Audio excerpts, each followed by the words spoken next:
যে হে আমার বান্দারা শোনো, আমি বললাম আল্লাহ ছাড়া, আমি ছাড়া আর কোনো ইলাহ নাই।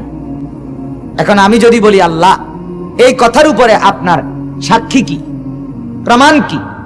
আল্লাহ তাআলা বলেন সাক্ষী এই কথার উপরে এক নাম্বার আমি নিজেই, আমি এক নাম্বার আমি সাক্ষী দিচ্ছি যে আমি ছাড়া আর কোনো ইলাহ নাই।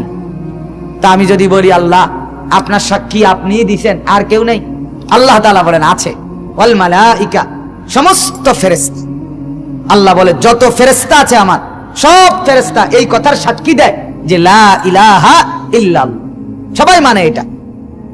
এরপরে আল্লাহ বলেন উলুল ইলমি কাইমান বিল কিসত, ইনসাফের উপরে, সততার উপরে, ন্যায়পরায়ণতার উপরে প্রতিষ্ঠিত সমস্ত ইলমওয়ালা। আল্লাহ বলেন যাকেই আমি আসমানি ইলম দিছি,